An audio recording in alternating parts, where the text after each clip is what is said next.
What is it you want, Barry? What do you want? You want the moon?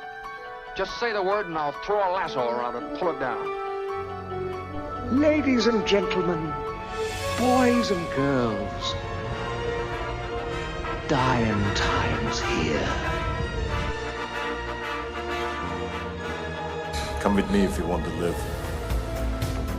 That's it, man. Game over, man. Game over. The Force will be with you, always. Ladies and gentlemen, welcome back to 20th Century Geek. I'm your regular host, Scott Weatherly, and we are continuing with our Superman saga on our lead up to Superman 2025, the new James Gunn entry in the DCU, or the whatever it's going to be called now. But we couldn't stop. We've gone through all the films. We've done all of the Christopher Reeve films. We're going to be doing the Zack Snyder films. But we couldn't stop, really. We had to stop and talk about some of the comics and also some of the influences of All-Star Superman, which is what Gunn has been sort of claiming is one of the sort of influences for the film. So I'm being joined by returning guest, friend of the show, Maff. You're back. You good, mate? Better mute myself, be a bit professional. Yeah. And we are today going to talk about the DC cartoon version of All-Star Superman, and of course we will be talking about a bit of it was ADR there, a bit of, there you go, AMSMR comic as well. So we're going to be talking about that as it feels like it's important, and we should really touch on the animated stuff as well. So, Math, let's jump straight in with All-Star Superman 2011. It's released. What are your initial thoughts, really, on the film, the cartoon? Just the film? To begin with, just the film. We'll get to the comic. I really didn't like it. I feel that it's a mishmash of stories trying to be jammed together that kind of... The outcome's fine at the end, and there is a through line there, but there's just so many stuff thrown in and added, and it's like, where did that come from? And I would say, if anyone wants to go watch this, read the comic first. I agree with that. Absolutely. This, yeah. and then go back to the comic. Because at the end of watching it, when I've heard lots of people saying, "Oh, Star Superman is the best ever," is, James Gunn, he really loves this. This is what, the new Superman movie is going to be based on. I watched this and I went, "Oh, yeah. I don't know if I'm excited now." Yeah. I mean, a trailer just dropped for the new Superman movie like a couple of hours ago. We were just talking off air, and it does look really good. I'm really excited to watch it. But then there's now part of me thinking, but the animated version were a big crap. Yeah. It feels like it's just so disjointed. Yeah. Now, if you go read the comic, it makes more sense. But I shouldn't have to spend an hour and 15 minutes watching something and then a couple of hours kind of in between running around after kids and that, trying to read the comics to try understand what I've just watched. Yeah. And that, and I mean, we were again saying off air, some of the really good, cool bits in it, in the comic, are not in the animated movie. No. And it's absolutely. There's a couple of characters that we'll talk about will pop up for a short amount of time, and realistically, you could have cut them out completely. Yeah. And I just I'm a bit flabbergasted to watching it, thinking, oh, how can this be so many people's favorite Superman story? Because it's just a mess. Yeah, I mean, it does this weird thing of like the first thing is, you are absolutely right. You almost have to read the comic first to then go watch. If you watch the All-Star Superman cartoon, it's very sort of stripped down with nods or homages to the comic. I mean, to be fair, it's relatively straightforward in its story. In a scientist is doing a trip to the sun for a scientific study. It goes wrong because of a remote-controlled weapon monster by Lex Luthor. Which that is cool. That is cool. That Yeah, is yeah. really cool. And when saving it, Superman is so overexposed to the radiation of our yellow sun that his cells actually are overpowered and start to deteriorate. And so he's basically on a countdown to him dying. And so the film kind of runs on that thread, but it has that as almost like a bookend, but then it wants to do the sort of different bits and pieces, focusing on the relationship between like Clark and Lex and Clark and Lois and all this other stuff. And then it'll come back to this thing of like, oh, he's dying, and we're going to have this climax. And it kind of does feel like it's bookended between these pieces. But one of the great things it, we're going to reference the comic an awful lot. Oh, we were in parallel. Don't worry about it. Yeah, is they kind of base it on the 12 feats that he has to do to be able to kind of it's the 12 tasks. It's the 12 tasks of Solomon. It's kind of that kind of thing, isn't it? Yeah. There are Hercules. so many things to the Bible in this. You know, yeah. It's and I know that one of the comics lit someone I can't remember who wrote the story now. It was really good. It was the Moses and Superman kind of. I don't remember who wrote it now. I really apologize. I really enjoyed it, and I can't think who it was. It wasn't Seth. Anyway, it shows so much towards the Bible stories, some of these things here, and they kind of try to shoe in parts of it. Yeah. But then it just feels like it then takes a detour off somewhere else. And that, and you're like, oh, okay, now we're talking about a tiny little city. Okay, now lizard people are attacking. What? And it jumps around so much, and you're left. I felt like I had a bit of a headache at the end of watching it.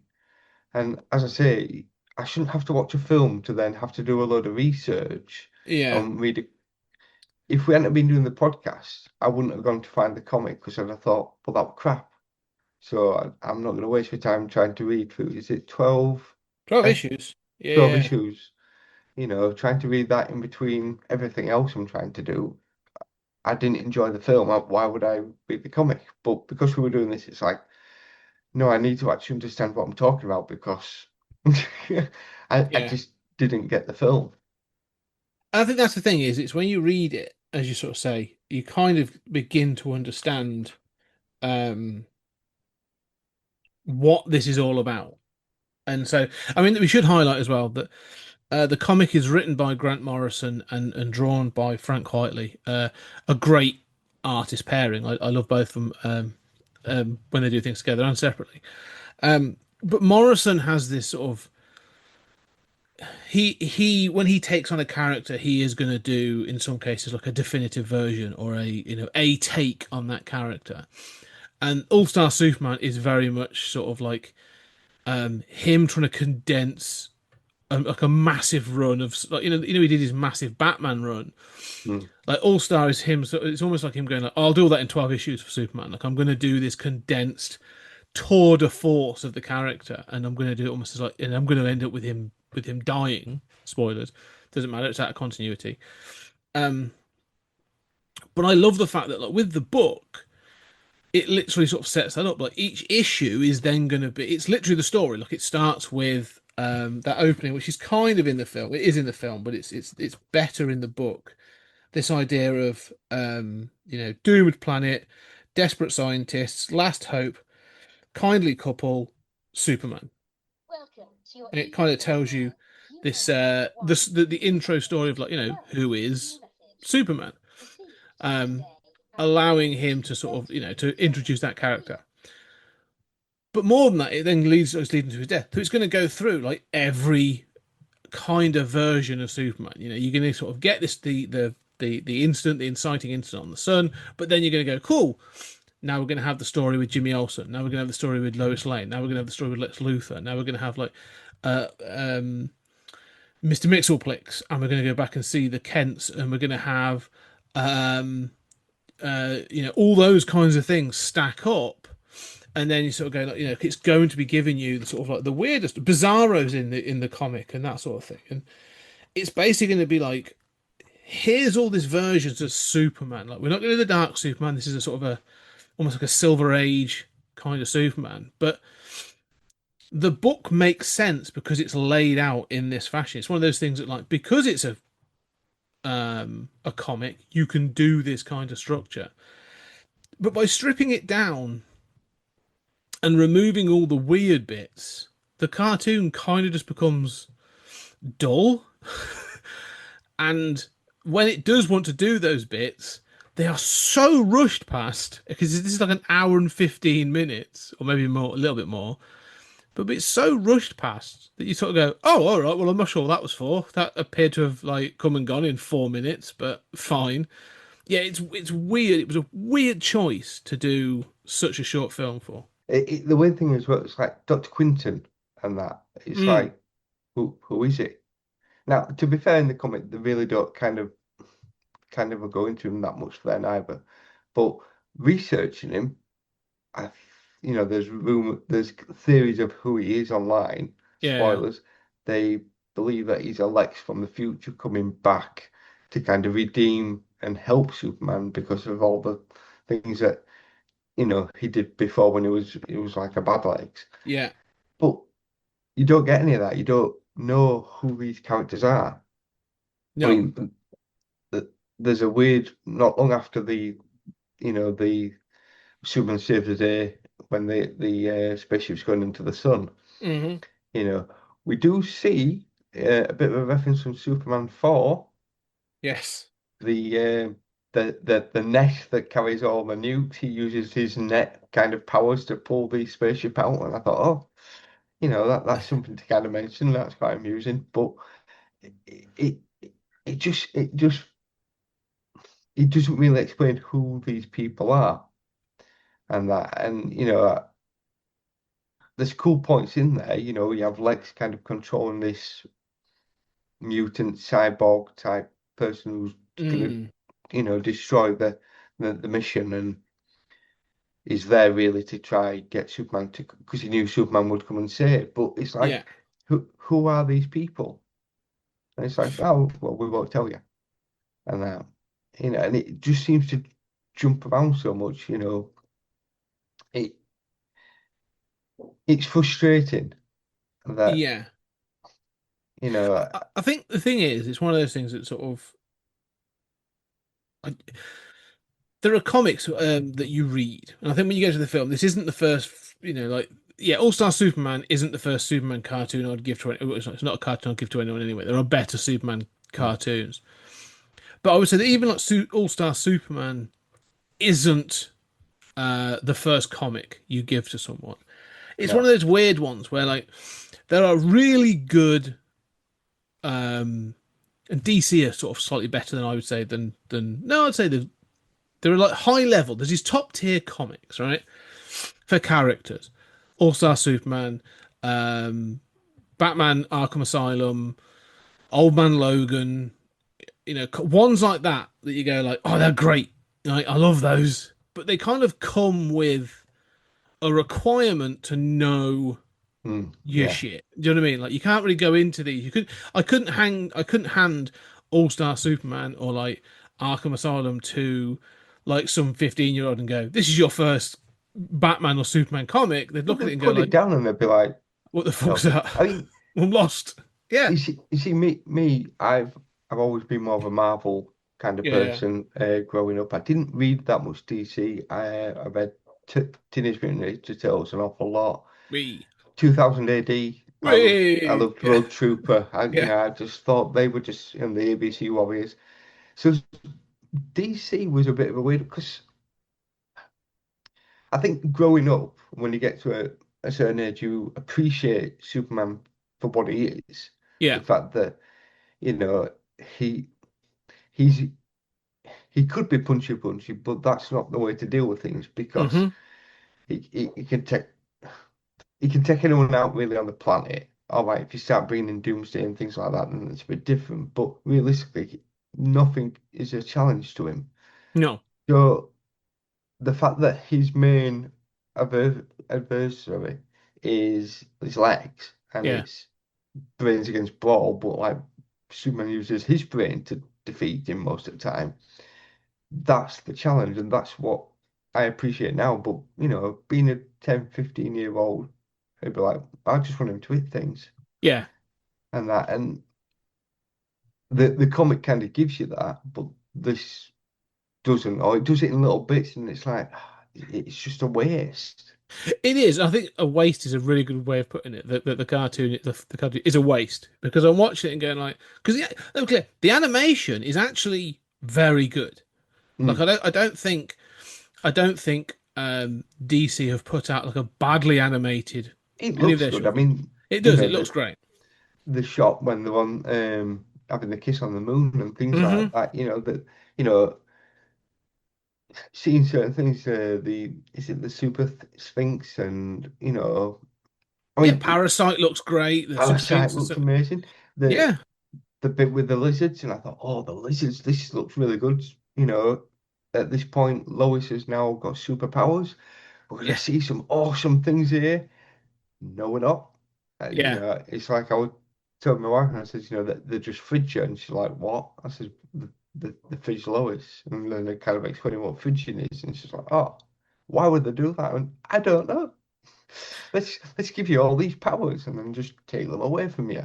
yeah. And also just make it a kind of like she becomes, despite becoming like she has all the superpowers and then becomes the trophy, Yeah, which is kind of frustrating. And it's kind of in the book as well, but like there's still this frustration that you're like, this doesn't make a lick of sense really. But still, yeah. it's just there's so many strange choices. I mean, Jimmy Olsen, why in the movie is he cross-dressing drag kind of thing at one point for no real Oh, Jimmy reason? Olsen.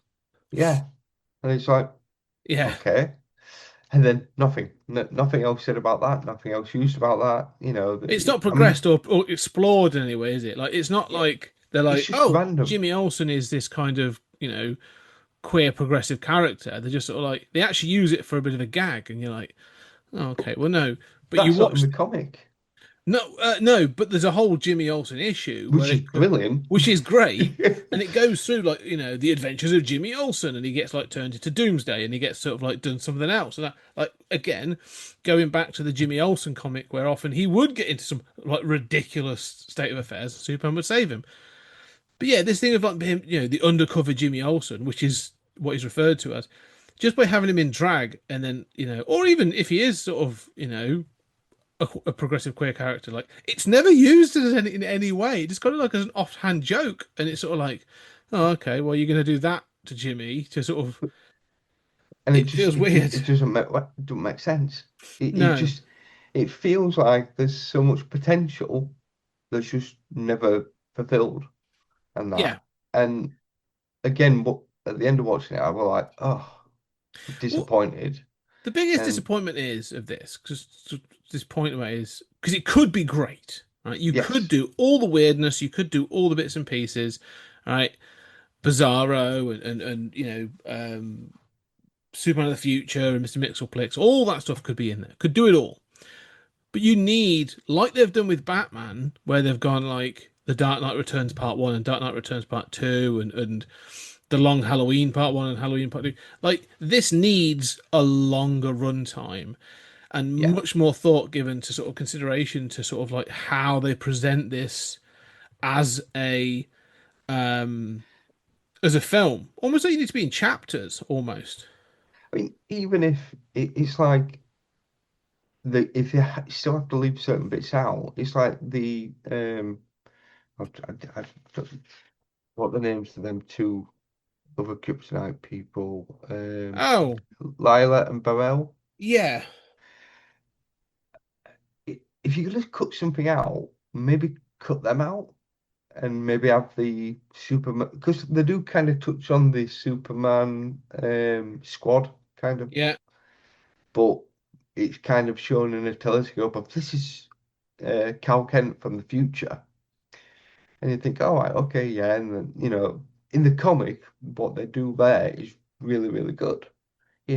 There's a really good point of like, so I think Clark says, Superman says to uh, think it's someone with a bandage on. He says, "Oh, are you my son? Are you my descendant?" And he just laughs at Mm. him because he's actually him. It's He's actually Superman him. Prime from Yeah. the, you know, that's really cool. Yeah. But maybe it's because they only had so much time to do this movie. It's like, well, we won't use that because that's far too much to try and explain. But that could have been really cool. I mean, even in the comic, the bit when they start fighting on the farm is a little bit like it was a bit weird. This strange kind of object monster they had to fight didn't really make sense, but Yeah. it was cool to kind of see them and what the fight itself isn't important when they're kind of telling him to keep out of it because you need it elsewhere. Don't get involved. Mm. In the comic, that's the point when Jonathan Kent has an heart attack and passes away. And there's a point in the comic where he's like, I can't hear my dad's heartbeat. Why can't I hear my dad's heartbeat? I'll save him. And it's really emotional. It's really kind of, oh, you feel for him. It's that great thing in all this power that Superman has. That's one thing he can't save everybody from Mm. certain things. That would have been great in the film, but they don't use it. They use these other kryptonite people that have kind of come and taken over, and the belittling Superman, but then it shows that he has that side of him that he will still help people. But it was just the wrong choice. There was better parts of the actual comic that they could have used. Yeah, I mean, this is the thing. You're right, and because again, I'll just to sort of harp on the one of the the strange Superman or the bandaged Superman sort of thing, and then the reveal that it's obviously it's Mr. Mixelplex is sort of like does all the sort of bits and pieces. So you've got that sort of like the imp from the fifth dimension kind of. Yeah, that's weird. It is weird, but like it goes back to the Silver Age and stuff. But when you get the reveal that um it was actually sort of like that the Superman from all those ages. Like, Superman's now dying and he knows he's dying, and they give him the opportunity to go back and see his dad like one last time. And Mm. when you get that reveal, it's kind of like it is um with the film. You sort of get like a double punch. You get the death of sort of Jonathan Kent, and as you said, let's say Superman Prime, our Superman has gone back. We find out has gone back in time, attends the funeral, and sees his younger self sort of dealing with it, but can't intervene. Um, yeah, I think it's an amazing issue. That's then kind of, and this is what the book does. That I think is great. Is then followed by Superman versus Bizarro. Yeah, And so you get this kind of like really emotional issue, and then they're like, "Cool, we're going to give you kind of like and the end of it is going to be kind of emotional, but actually, we're also going to give you like a punchy issue where Superman can do punchy with Bizarro, and all that kind of stuff. So it kind of knows how to, manage the pace of up and down, where the film sort of feels it goes up and down and flat and then up again, and then you're going like, oh bloody hell! It's sort of, yeah, um, it's an odd one that yeah, sort of how they do this stuff, but it misses the cartoon misses all the weird stuff, but it also I'm trying to see if I can find which issue it's in. There's probably like the most famous um page of a Superman comic. That thing. Here we go. I found it. It's in one of the later issues. I think it's sort of 11 maybe. In the comic, there's a girl sort of dressed a bit like goth-ish girl about to sort of throw herself off a building. mhm, And Superman comes in and says, your doctor really did get held up, Reagan. It's never as bad as it seems. You're much stronger than you think you are. Trust me. And all it does is give her a hug. And it's like one of those moments. So you go like, yeah, I've got it here, sort of like it's like a quintessential kind of Superman moment. It's one of those things that gets referenced so often, and they don't put it in the bloody cartoon. And you're like, that's like yeah. low Frank hanging easy kind That of. that What are you shows that doing? the hope he can give. That's Yeah. the thing. That's the point where but also that like one person matters. That one person matters, and he'll stop for it, kind of thing. Yeah, that's the thing. It shows that it doesn't matter whether you're the president or you're just, someone, on the streets. Everyone means something to him. Yeah, They kind of use it a little bit with Burrell and Viola. yeah. The fact that when they kind of make a point of you could be so much better than these, why have you in Insects, kind of control? thing. Yeah, And exactly. he's Yeah. like, yeah, but I could do, but I don't, I don't need to do that. I No. liked and there is an argument. He has all this technology, I can't remember now if it's in the film or not, where he shows Lois all He the does. death weapons. Yeah, he shows her a couple. Yeah. Yeah, look at all these things that could kill me. Well, he sort of Um, says that, doesn't he? Because he says, she's sort of going, is this modern art? And he's going like, no, no, they're all weapons. He's like, oh, all okay, these, cool. which, I mean, but you see, that's the thing. He could use all this technology to help the human race, but the question is, why doesn't he? Well, think about it. If he takes a step back and looks at what the human race does, we are trying to kill ourselves quite often. Yeah. Well, So, more than that, I sometimes it's that, isn't it? Like we're self-destructive, but also by putting it out into the world, people like Lex Luthor then that get hold of it and yeah, everything else. And so it's kind of like I want to give it, but it's kind of it's too it's dangerous. too dangerous. Yeah. Yeah, and you see, that's the thing that there was something here that could have been really good, and Yeah. I don't know where it went wrong, and that whether they should have just given it a bit more time to. I think that's the thing. I think time is the key in this one. Like, think about it some more. Have it had give it more time for you to actually think of what's going to happen, but also, as you said, give the film more time. Like, this film Hmm. should not be an hour and 15 minutes long. This film should be a lot longer, and I think it would help it in doing so, giving it that time. So, um, yeah, I agree with that. Yeah, it's just it's that thing that you just feel that there was so much potential. It it just feels like you're being thrown. That it's like we meet the Sun Eater. Oh, I've got a little pet Sun Eater here, and I'll just hammer Yeah, away and make it a new star and feed it in. It's like, okay, that's weird. Now, fair enough, that's a bit of shadowing for later on. yeah, Um, but it was just weird how they introduced it. Whereas in the comic, he finds it, he brings it back with him, and then exactly. it's Yeah, flushed out more, and it just feels like, right, you've got these points, try and fit them into the movie somehow. Don't worry if it don't work, if it don't make sense. People who have read the comic, they'll understand it, but not everyone has read the comic. That's a problem. no, and that's the thing. I do think, like you say, it's almost like a Cliff Notes version of the story, isn't it? It's sort of like we can't. We're going to take out the much more obscure stuff. Bizarro's not in there. Mr. Mxyzptlk's not in there. As you said, Supermen of all of different times aren't in there. We're going to try and keep it as accessible as possible, which I sort of understand. But like, you could explain it all in there. Like if you're coming to watch a DC animated cartoon, like you've pretty much got you're gonna have some knowledge, and so you should if they're gonna do it with the comic and challenge you, then they should do sort of at least do the same with the animated film, um, and push the back. Yeah. Oh, I lost you.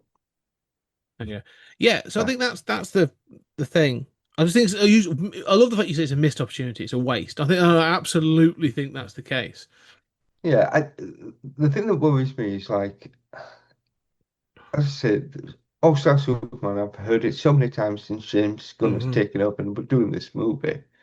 And if anyone picks this up and watches this, they'll be like, I don't want to see his film because Yeah, yeah. this isn't very good. Which then He again, needs to I wish clarify. that, He like Gunn is like, no, no, read the comic, yeah. But ignore the that's the thing. cartoon.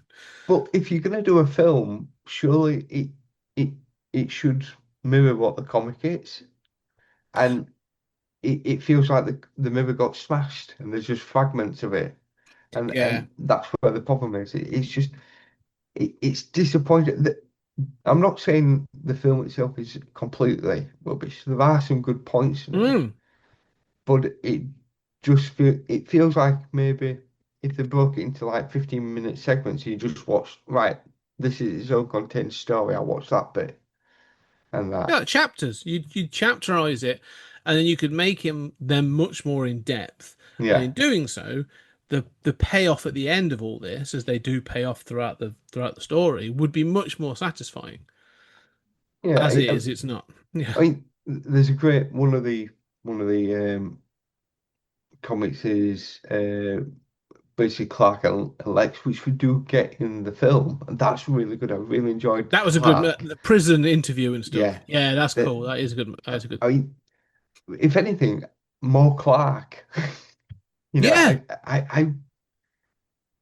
it's something I don't, as I say, I don't read much DC. I don't know if there is a lot of comics where it is more just Clark, but that's really interesting to kind Yeah. of, and, there's a bit where him and Lois are walking and he bumps into a guy and the guy kind of I love shouts and that. it's like, you're an idiot. And Lois is like, yeah, but it's my idiot.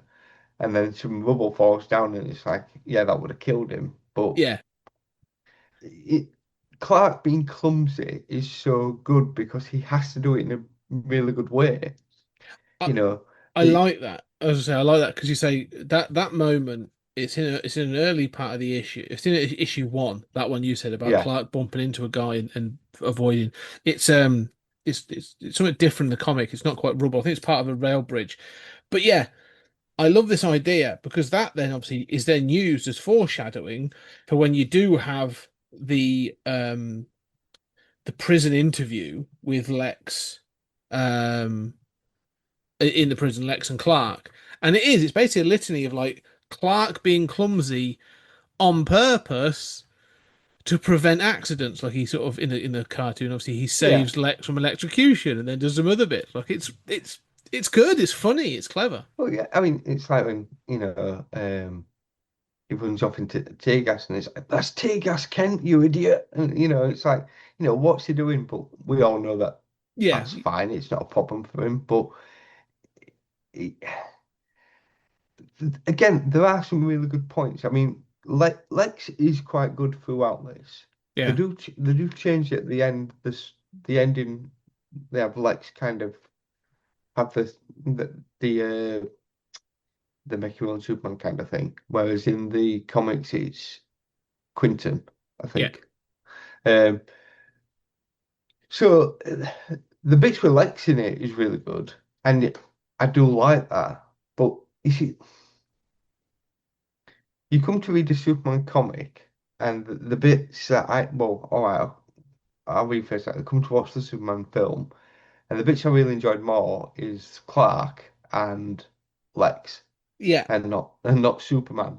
In fact, take Superman out, this would have been a better story. Yeah, And I think that's what they're trying to do, isn't it? The cartoon is that streamlined version, as you said. There's that sort of like there's a through line, which is really the relationship between Clark slash Superman and Lex. That's the key element of all this. That it kind of like it starts with its high point is that interview in the prison, and then it pays off at the end. And they have certain elements there, like the Superman serum that Lois is given that gives her superhuman powers for 24 hours, and then Lex is one that takes it at the end. It's all, excuse me, it's all there, and that's I think that works when it's doing that, and that's mm, fine. Like have that work around that relationship and that kind of um evolution of the characters that by the end, by having those superpowers and those sort of superpowers, giving Lex that peak experience of what it is to be Superman, and he's like, I can see. Like, literally, sort of like he starts to sort of see radio waves and this and that, and with his intellect, he then sort of like realizes like, oh, we are all one and connected, and it's all really important, and like it gives him this whole new perspective, and he's like, I he can, appreciates Superman at that point, and yeah, he's for that like, moment, he's like, give me it back. I can be better. And he says, you could have been. I You know love that that that moment. That is that's a a great great point of moment. When he says that, he you says, he says, I could save them all," and he sort of says, "That's the problem, Lex. Like you could have done at any time." yeah. Which Um, it makes me kind of think to Smallville when you've got Lex and Clark being best friends, and yeah, that kind of you can see where they could be friends, where they could have really worked so well together. But unfortunately, Lex has got this big chip on his shoulder, and is he's jealous. yeah, You know, he may have all the brains, but there's certain things that he's never going to be able to do, and he's jealous of Superman having that. yes. But once he actually experiences it himself, he appreciates then, Like oh, what it is to see all this that. power that I have got, that I can Yeah, have, how hard it is to kind of control that. I think that's something that people don't always appreciate in the superhero universe. That, Spider-Man, Superman, all these characters who have got so much power, they have to hold back so much and restrain themselves because they could quite easily just pop someone's head off. yeah. You And know, they can't just go Hulk and just start smashing things because, no, you know, it's about control and about restraint and I think and that comes to the ending of this, isn't it? I mean, like if the comment you say about the sort of that control is also like the sacrifice that you realize that like there's kind of like a loneliness to Superman throughout the book. Um, you know, him having lost his father and sort of that connection that he sort of before he dies he wants to go back and see him, but also like when you see his um the Fortress of Solitude in mm. the comic and in the book in the film. I love the fact they hold the key where he's like, oh yeah, I made the key out of like a quartz star, and it's sort of like Oh, she's like, why have you 250 just left the million. key there? Yeah, It's like, you pick it up, Lois. And yeah, as soon as I saw that, I thought, I know what this is. yeah. And that was so I like that. That's cool. But there's this thing of like the Fortress of Solitude is this kind of he does all his science there and all those other things. Yes, he's got his robots, but it's kind of like that's his Krypton, isn't it? That's what he's Mm, got. It's like the remnants of Krypton and sort of some of his um, trophies and things. But it's kind of lonely existence. Like there's no kind of sharing that with anyone. And he's got Kandor there, the the sort of shrunken city of little Kandor.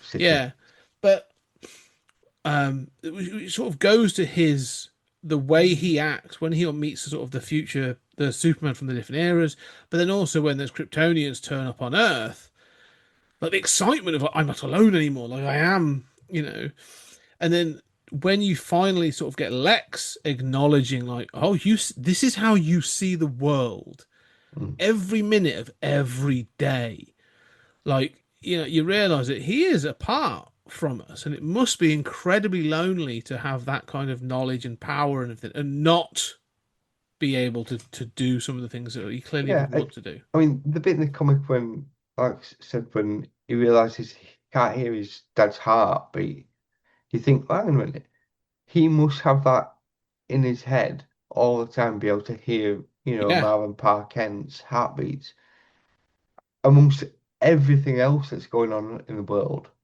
And then you start, that point when Lex realizes I can see everything and everything's connected, you know, that control that he has to have and be able to kind of filter certain things through and be able to, you know, he could quite easily miss that child who was yeah, about to fall off the bridge. The girl who's about to commit suicide. He could have missed that because he was not, listening for something else.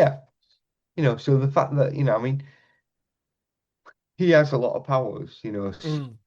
super intelligence obviously is one of them things, and this is kind of where they can kind of show that his brain obviously works so fast to be able to kind of you know work out which are the biggest threats that he has to go deal with. How Yeah, he's able to be Clark, I don't know sometimes, to yeah. be fair. Well, yeah, they do sort of have Clark, and then they kind of there is that thing of like then he's Superman for like months, and they do acknowledge that at one point, even in the film, that like, after the prison thing, he goes off to be um, Superman.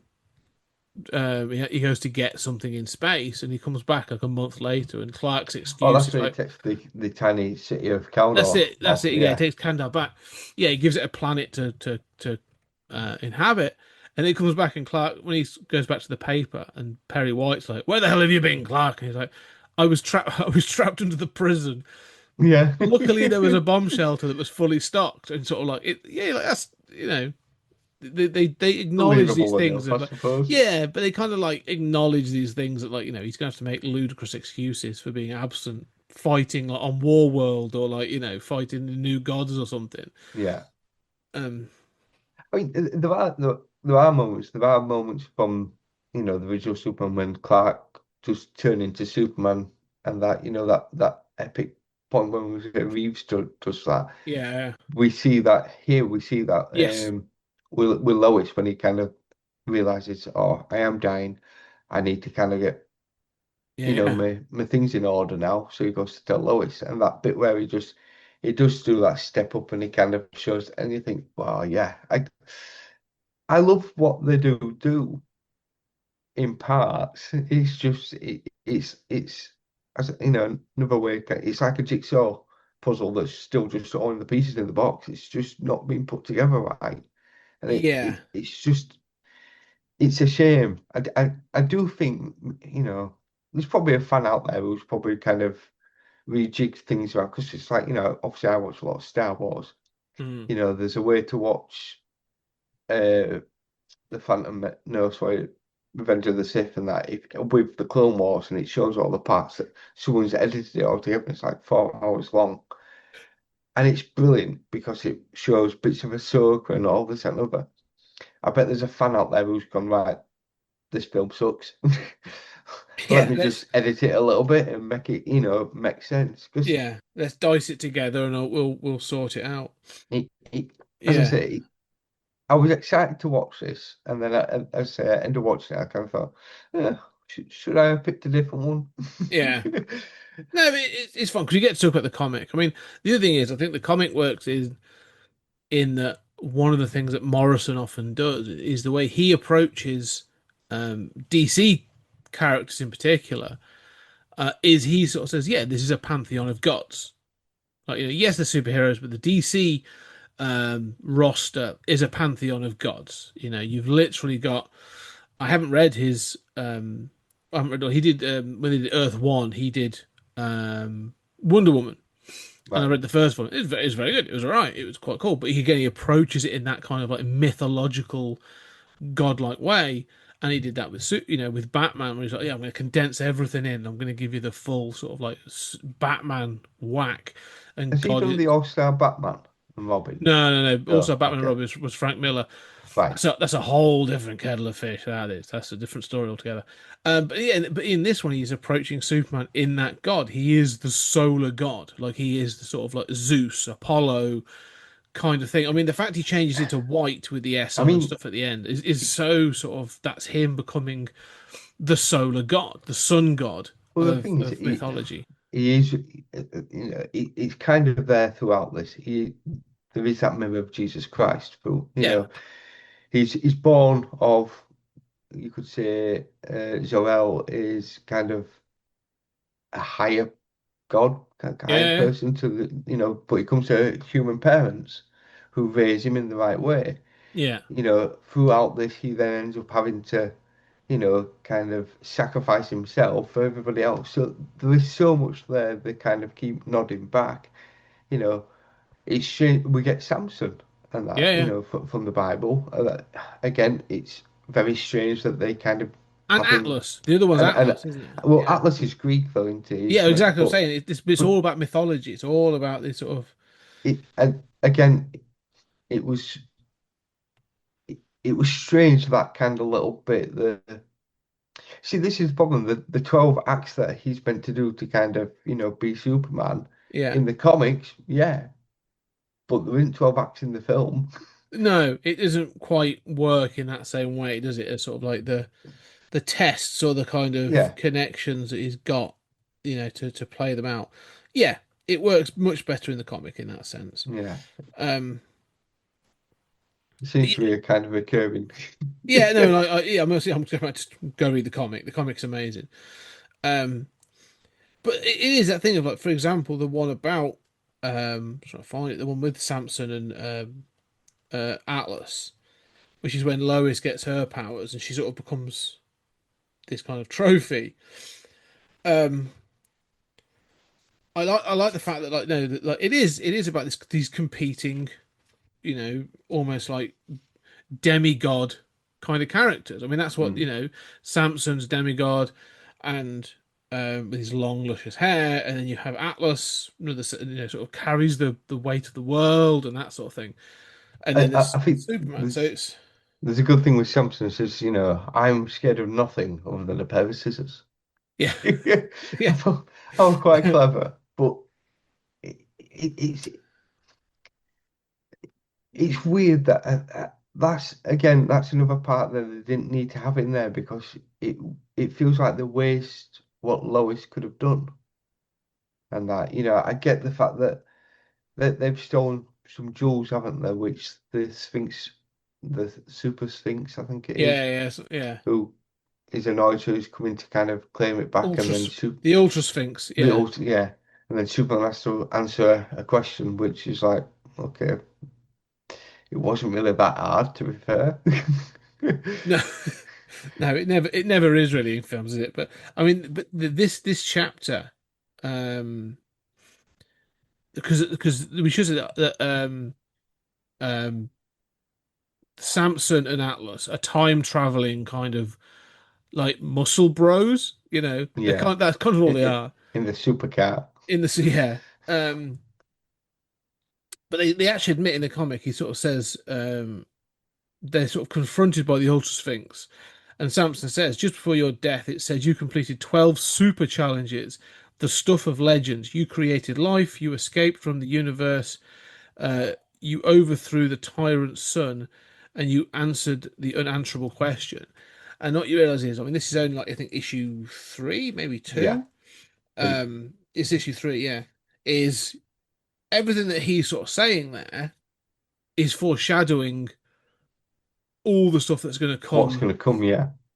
and so the first thing they do is that is answer the unanswerable question. Really, it sort of says he thinks that's what it is. They think the Sphinx is, but I think it's more that comes later. This idea of like the unanswerable question is like, what do you do in your moment of death? And he sacrifices himself Mm. into the blue sun to reignite it and save the earth. So this is definitely that thing of legend. Like the book is epic. It's mythological. It sort of ends with him becoming a literal center of the sun.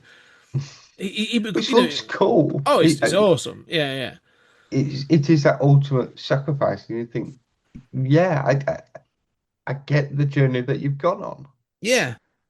So it but kind not of in the movie. works. No, but the movie never. Yeah, the movie doesn't have. When you read it in the book, it's a moving moment. Like it's a sacrifice. Like he's gone through all these challenges and he's finally dying, and he knows he's going to vaporize into this power of his cells are going to expand and he's going to sort of become this thing. So he has to leave the Earth anyway because he's dangerous. He's going to go nuclear, into Yeah, basically. but he uses that to go into the sun and reignite the sun. Now that final page, it doesn't really. It sort of kind of shows it in the film, but the page in the comic, I've Like always he's read. holding like a lever, isn't it, to kind of, Yeah, it's like a lever of power, isn't it? And all that sort of yeah. stuff. To me, that's in Lois's head. That's how Lois has got this sort of vision of this godlike being, maintaining the power of the sun. But actually, we know, as everybody else does, he's dead. Mm. And so it's kind of much more obvious in the book. It's ambiguous, but I feel there's much more sort of certainty that no, he's dead, and this is what's in Lois's head and how she pictures him there doing his things for the benefit of the Earth. It's not quite as clear cut, or it's less, it's more confusing um in the film. And so I think because I don't think because they're not really swinging for these sort of mythological, epic kind of moments of weirdness and challenges. You get to the end and it kind of you go, yeah, all right, cool, all right, nice one. It's the point when you're like, has it finished yet? Can I Yeah, can I turn it off and do something else? yeah. I go, oh, can I go read the comic now? Oh, brilliant! I'll go do that. Yeah, Yeah. it just it just feels there's potential there, and it just didn't quite just didn't hit. And Yeah. I don't know what went wrong. That's I think that's the thing. I don't know where they went wrong because I say this sometimes with like Star Wars and stuff. There's so many good stories out there. Let one of these people that have written these books put it onto screen, whether it's an animated or whether it's into the film, because you follow the story Yeah. and it's fantastic. Yeah. So where did it go wrong? Because the story was good. I can understand why people really enjoy this, but what who made them decisions to cut certain things out and pick certain things over? It just, I mean, Well, I think that's my opinion. Obviously, I'm not making films that is, but no, no, I no. just I feel it think doesn't work. when one of the things is when you see who, so I'm on IMDb. You've got like you got like the script or the writers. You've got Jerry Siegel, Joe Shuster, Grant Morrison, Frank Quitely. Right, they're all the sort of story contributors and all that kind of shit. And then Dwayne McDuffie is the writer of this. And unfortunately, he died at the age of 49 the year this was He released. died. He died the Yeah. day before he got released. But when you sort of see his work as a writer and a producer, again, what you see is you go, oh, I kind of get it now. Like he's not looking at this in the way of um, that Grant Morrison was looking at this. Mm. So like Grant Morrison is looking at this because he has the expansive canvas that is a 12 issue series, and you've got the fantastic artists, sort of Frank Whiteley and stuff like that. Then you can do these things. When you've got the guy who wrote like he's done other things like Justice League Doom, he's obviously contributed to, but like Ben 10, um, Justice League Heroes, a lot of his like TV stuff, a lot of his good TV stuff. Like he's wrote some contributed to sort of quite cool stuff. Static Shock, Justice League Unlimited. But he's looking at it, and you can see, and this is where I think this is true. He's looking at it from almost like a TV animated perspective. Mm. He's going right. This is for kids, which is fair because it's an animated cartoon. It's got to be in and out. It's got to be this sort of time. It's got to be this length, and we're going to focus on these parts of the story because they're the most easy to access. They're the most accessible. Yeah. And I think that's when I look at his oeuvre, I go like, oh yeah, that kind of makes sense. That's what he was looking to do. Um, And but saying that, I can kind of see where if it is aimed at more the kind of the 10 to 15 range, yeah, that their attention span is a little bit kind of it's not always there. So making things jump from or something else is happening now, I can kind of see where that might work. yes, But being 46, watching it and thinking, no, this doesn't work. yeah. Stop jumping around. Just please finish the story that you're telling me. Don't go on to something else. You I mean, know. the most heinous version of that is the two Kryptonians because that two Kryptonians thing comes and goes so quickly. Yeah, um, it's almost kind of like you're like, oh, okay, like that happened. And it should be much longer. So yeah, which is why I say just don't have them in there because yeah, I the only agree. thing you get is the bit he sends the mines to the Phantom Zone, I think, Yes, and yeah, that, basically, yeah. and it's like, oh, okay, but Again, why? again, though, it's much more impactful in the comic because they have been because of sort of solar radiation or interstellar radiation, like they aren't as affected by the yellow sun, and so they're sort of being affected and becoming weak and stuff, and they're Well, I dying. think they followed Clark's Yeah, path and they ended up going they through did. kryptonite and it absorbed into the skin, which is why they ended up with kryptonite poisoning. Yeah, Which is cool. It's cool. He's got time to write that and show that. But on screen, it's like, we're dying. I'll just quickly catch you from falling from the sky. And best I can do is put you in the Phantom Zone. And they're like, oh, why would you help us after we all these bad things that we did against you? That's who I am. Anyway, what's next? Yeah, Okay. but it's kind of yeah, it's not kind of it's kind of you know um I'm trying to find it. Here you go. He actually says to them sort of like there's only one way to save you. The ray will dematerialize your bodies into the Phantom Zone forever. And then the husband um reaches across and says, "They put your hand in hers, put my hand in hers, where it belongs, Kal-El. Another big adventure, my love, where you and I go, we go together." And so it's sort of like it's a sweet sort of payoff, and you see that um, it's sad for Superman. Like, it feels like a moment. It even says like, if I find a way or I have time, I will find a way to restore you. And there's a moment of sadness and sort of like reflection in the comic. In the animation, they're kind of like you might as well, big red button, boom, into the Phantom Zone they go, and you're like, cool, move on to the next bit. Like it's almost like he wants to show But, you the bits, but the emotion from it is kind of but that's the thing. seeped In the away. comic, you've had time to kind of, all right, they've been Exactly. kind of battling and, disagreeing on certain things, but it shows that it shows the humanity side of Superman of Yeah, like, yeah, I'll still do the right thing. But also, these are finally two people that are the same as him. They're from yeah, Krypton. It, I mean, I think is is Burrell his like uncle or cousin or cousin something. or something like that, Yeah, isn't it? So it's family. yeah, And all of a sudden he's like, I can't really do an awful lot for you. Ship you off in here. And yeah, in the comic, you feel it. In this, it's like, yeah, yeah. well, didn't work out, mate. Not to worry. See Too you bad. later. Off you go. Yeah, What's next? yeah. Again, it's just if it just taken a moment, if someone had just said, look, this isn't working, we'll give you another 30 minutes to do something to just flush this out a little bit. Normally, I'm saying about films that maybe you could have Make it cut shorter. 10, Yeah, 15 minutes off it. This is the bit where you're going, no, we needed another 10, 15, 20 minutes more yeah. just to kind of understand because it's not as even if there's been a big setup and then you've rushed it. It's all just kind of hashed together. It can't. Yeah, it is. It moves at such a pace that it kind of, like I say, blends together to become this kind of bit of a mess, which is a real shame overall.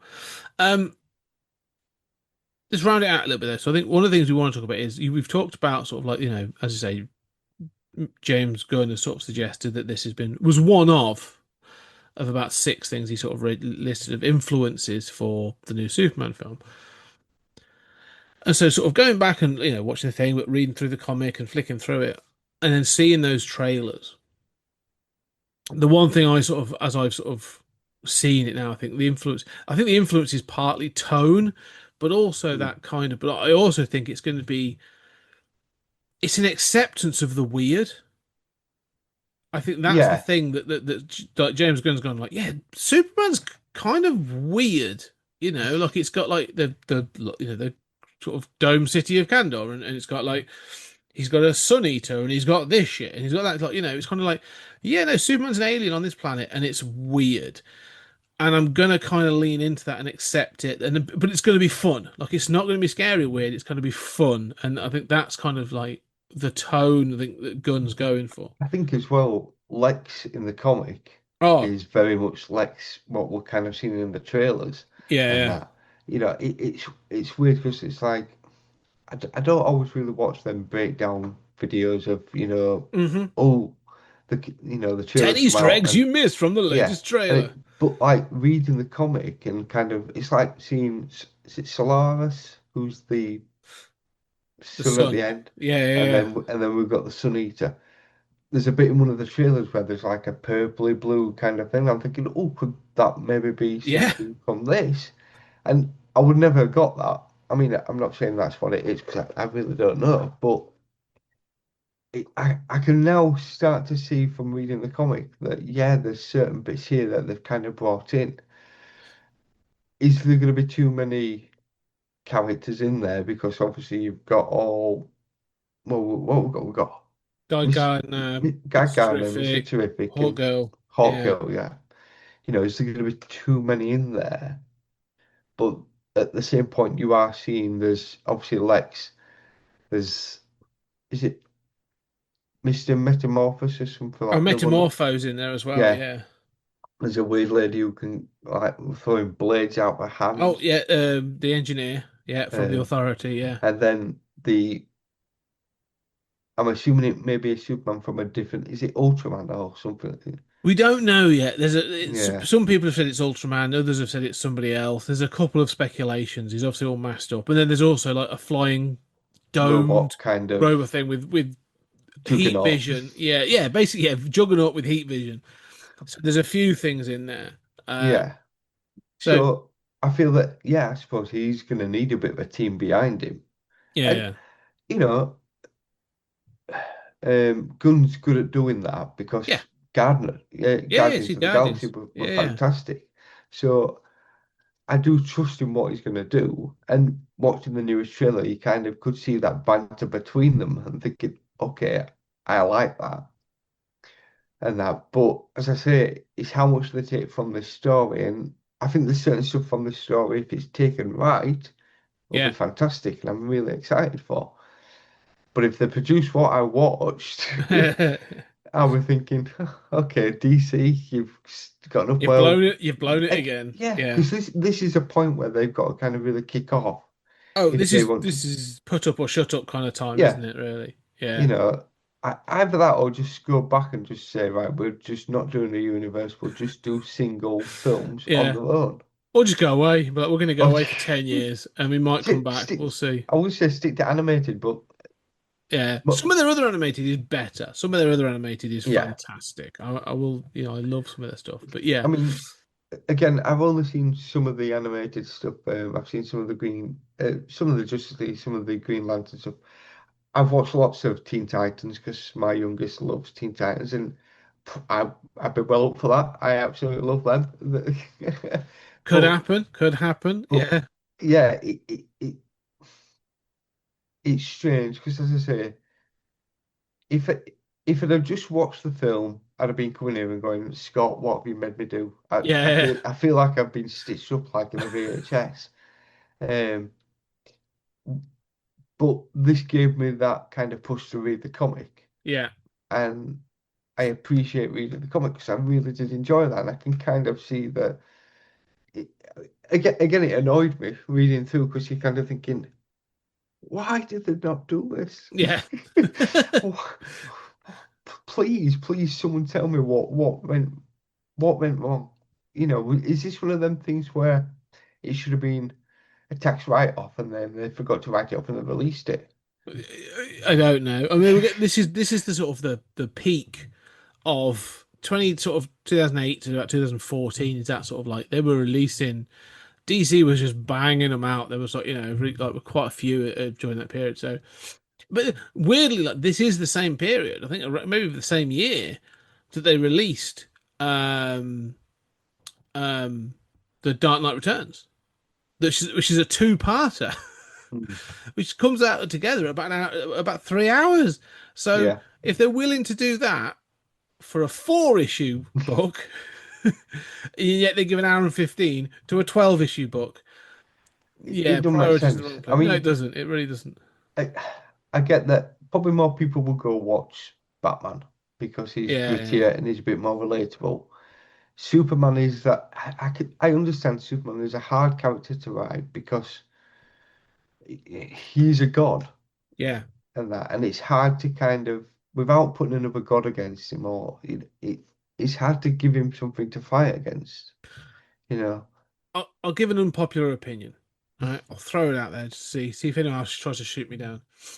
I think there's like a bell curve for Superman, and I think that as you're young, all right, all kids love Superman. All right, he's brightly coloured.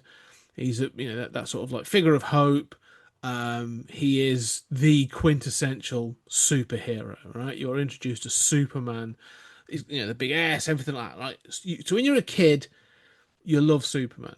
Right? You love it as well. You know, you can like Batman or whatever, Wonder Woman or whatever. But Superman as a kid, and then you get to an age, and you mentioned about being gritty and stuff, and like you get to sort of like your teen years or pre-teen years, whatever it is, and all of a sudden Batman or a character like Batman will become your go-to, Mm. and Superman starts to sort of like trickle down the rankings for you because of what you said. Like, it's hard to write. It's kind of, people going to think he's boring. He's the big blue Boy Scout. Blah blah blah blah blah. And then every now and then there's a story that may maybe jump up and stuff. But generally, like I think there's a period where you sort of, and then you get to an age where you sort of like you start to reflect, and as we've sort of talked about, you go, no, no, no. There's a different side to this. Like this is the guy that could tear the world in half, but doesn't. Mm. This is a guy that could like literally pop Lex's head off with a flick of his fingers and doesn't. Like, there's something more here. And then you go and read some of these other books, sort of these other sort of the Superman story. And I think you come of an age where you go like, oh, I get it now. I get Superman as more than just the sort of like the brightly coloured and the fun sort of banging, punchy, punchy, bang, bang. And I think that's sort of that bell curve. Not everyone gets over the hump, in all No. honesty. But I think, But well, that's why I think his superpower is that composure and that mm, kind of being able to not go and just smash things up. yeah, the, Because the literal patience of a god. yeah, well, yeah, and if he didn't have that, he could just go around punchy punchy. But Yeah, I think one of the things is he sees that the human race is flawed, so he has to be that guiding light. yeah, He can't show that he can just go decimate everybody because then you are going to get little orange men going, "I'm the greatest guy ever. I will yeah. just go push the button," and you don't want that. You want people No, to kind of be more of themselves and appreciate each other. You yeah. know, I again, do. I do think just from that, you mentioned sort of the orange orifice. The, the there's at the moment in that most recent trailer. And again, not spoiled, it's a trailer. Go watch it. By the time this comes out, it'll have been a couple of weeks anyway. So there's a moment in the trailer, and you hear Lex say, "They chose him, let them die." yeah. And I was like, "Oh, this film is kind of all over that kind of selfishness, that kind of narcissistic, selfish attitude of the Orange Orifice." Um, you know, Very um, much. Uh, You see, and that's another thing with Superman, where although he's opposed to Lex, he's forever trying to make him see yeah, and that, and that bit at the end of the book at least, where he's like, yeah, you could have been, you could have done this, yeah, you could have been the one to kind of save everybody, but your ego kind of gets in the got in the way. way. Yeah. You're the problem, Lex, It is. not. You could have saved the world years ago if it mattered to you, Luthor. So yeah, you could have saved the world years ago if it mattered to you, Luthor. So that's that's the point. Like you say, it's just sort of like, but he's always wanted him to try because he sees that in him. That like, I don't want them to rely on me all the time, but look at the potential of the Yeah, human 'cause race. I mean, at the end of this, he does have to go away. So at some point, he's going to have to leave us all, Yeah, and we're then stuck. We can't then just rely on, like you say, the blue Boy Scout in the air. He's not going to be there. So it is a case of, you have potential to do this. It's like that thing when what hurts you most is when if you'd been naughty when you were younger, and your parent comes to you and goes, "I'm not angry. I'm disappointed," and that's the point when you think, "Oh shit, I really did mess up here," didn't I? yeah, Because that actually hurts a bit more sometimes because you think, "Oh, I realised that they actually, they thought I was better than what I've just gone and done," and that's kind of what he does with Lex. It's like, yeah, you could have done all these things, Lex, but you chose you not to. didn't, Yeah, and you've got to live with that now.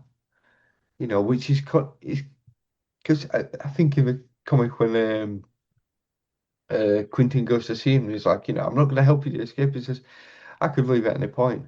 Yeah. And that, but he's accepting the fact that, yeah, I really should be here because I'm at fault for a lot of stuff. Which is I suppose there's a point where Lex is kind of, owning up to his mistakes a bit, which then again, like if Quentin is the Lex from the future or a version of Lex, I can kind of see now, Yeah. you know.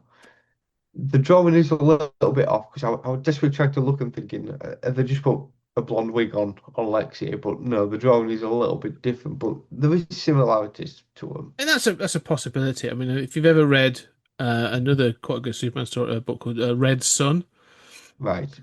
um, that kind of works in a kind of a cyclical nature as well as like the Is end of the that like the book kind Russian of. one? Yes, it is. Yes, Yeah, yeah. yeah, yeah. So that works in a similar way with sort of like with sort of like influences for the future. And you go like, oh, this is actually it may not have been, spoilers. It may not have been Earth. It's a good book to read that one. So yeah, I think the thing is, if you can come out and you can kind of question ourselves, I think that's the idea of Superman to kind of make you mm, think about, you know, there's many superhero films who come out and go, oh yeah, that was good, yeah, yeah, yeah, Captain America defeated the bad guy again and what have you. Whereas if you can come away from this and start thinking, yeah, well, maybe I should do things a bit differently. It's kind of made its point. Now, yes, the comic does kind of do that, but the way that the film is structured, it doesn't. no. Well, again, I think this comes down to the objective. I think it's that thing of as you said, the book has a very clear objective of it has a philosophy, it has a sort of an intent with what Morrison wants to do, but the film is I'm doing an animated film of Superman that just happens to be based on All Star Superman, and that's it. Yeah, and it is that case of I feel as if he's been told, right, you need to get these points in. These are the things that you need in there. And it's like, okay, right, yeah. Oh, And maybe I he had it guarantee that. all, Yeah, and as he were walking, he fell over and he picked them all up, and oh, the kind of, that's right, they'll be fine. I guarantee they had like a wall somewhere with all of the issues up on the wall, and they said, right, here's the ending. So here's the beginning, and here's the ending. They're the two bits we've got to keep. What feeds from there to there? Like, what issues do we have to have? Well, we have to have Lois becoming superpowered because that serum becomes what turns Yeah, Luthor superpowered at the end. So we need to have that. Okay, cool. Well, you kind of need to have the prison scene or the prison's issue because that lays out Lex's philosophy, in for everyone to understand. So when he gets to the end, you understand why he's so pissed off, yeah, and then you go, all right. So and the thing with the Kryptonians is kind of like a nod to you know super Superman. what Superman could have been, but chose Yeah, not to be, and that kind of again feeds into the ending where you're going like he made those choices. He is the sun god, and then they've gone cool. Well, we don't need Bizarro. We don't need Jimmy Olsen. We don't need Mr. Mixelplex. We don't need this. And they've pulled them all out, and you've gone like, oh, you've pulled out all the good bits. yeah. The Jimmy Olsen thing, when I started reading through that, it's like, okay, oh, right, Superman's gone bad. Cool, Yeah. cool, gonna enjoy this bit because, I mean, is it Superman 2? Hmm. Um, Yeah. and that kind of, especially the bit when Oh no, he Superman sat, 3 with the oh, Superman 3, yeah.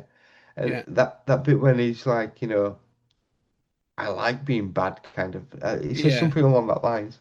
And then he starts going off on one, and, Jimmy Olsen's trying to work out what to do. And he turns into Doomsday. Now, he's only got a limited time of this going to work for him, but that battle that they have, that's awesome. That would have looked really good on the screen, yeah, but not used. And that, it's frustrating that was a really cool story. You could have used that instead of maybe the two kryptonite people, and it just, or even just have an extra 10 minutes just to kind of put that bit in. Because I'm trying to think, oh, Jimmy falls into the vat, doesn't it? It Yeah. messes with Superman's DNA, I think. Yeah, it makes him sort of, it's almost like red kryptonite sort of kind of Yeah, deal. It makes him turn bad. Yeah. but yeah, it's just like if your war plan had been better, this Yeah. would have been really good. But maybe when the interns came in and they just started messing about, and it's like, oh, right, we're obviously using this story today. We'll animate that, and then it was too late to do anything else.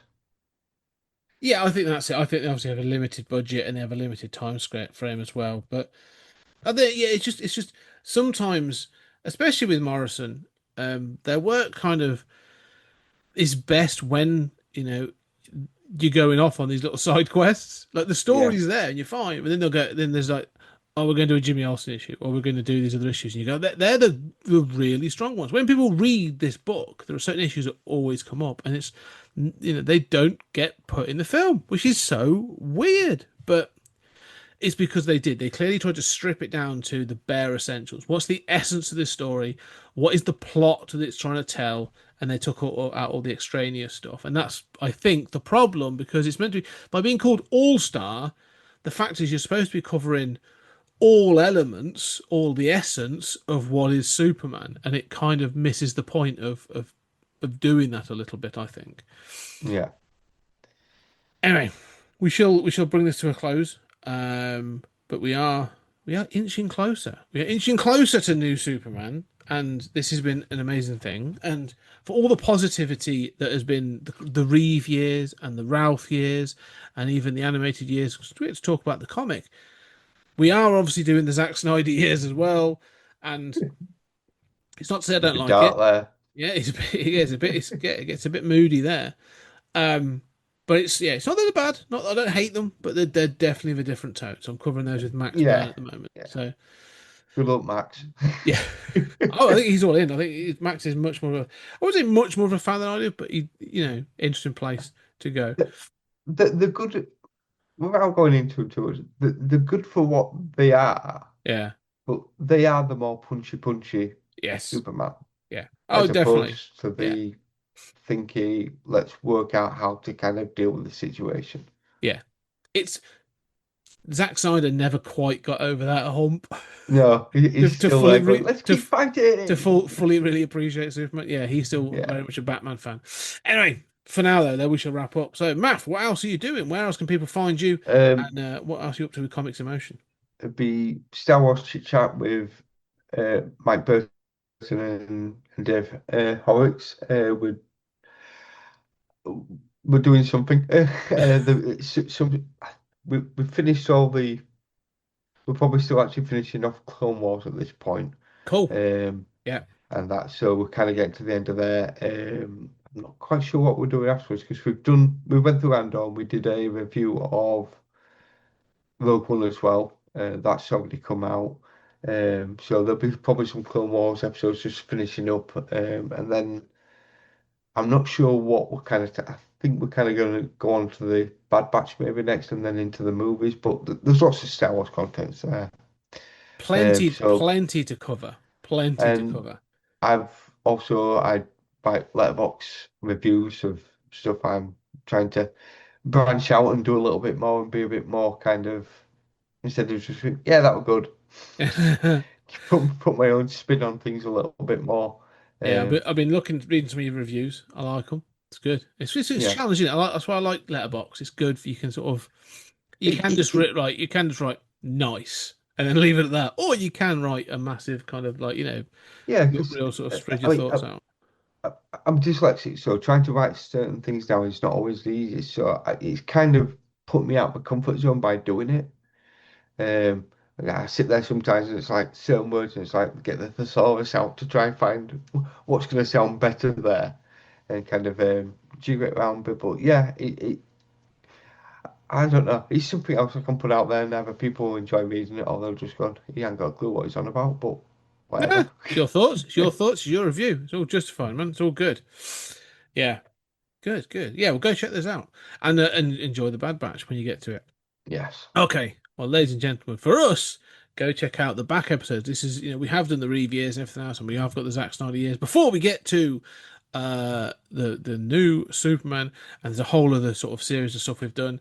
And it's also been decided that after this, after Superman, a little bit exclusive for you here, before we wrap up Superman, but after that, a new retrospective leading up for the darker side of the year. We've done the positivity of Superman. I'm now going to do the maniacal side of Chucky, and I'm going to do a full Child's Play retrospective going across all the films and the TV shows. So we're going to do all that. So I'm really looking forward to that actually, because I love the Child's Play franchise. So that'll come You in the want to second play? half of the year. Yeah. Sorry, Jack. Chucky's back. Anyway, for now, ladies and gentlemen, thank you very much. Maff, thank you very much for joining us You're on welcome. this. And I'm glad you enjoyed the comic much more than the cartoon, but that's good. And ladies and gentlemen, we shall see you on the next episode.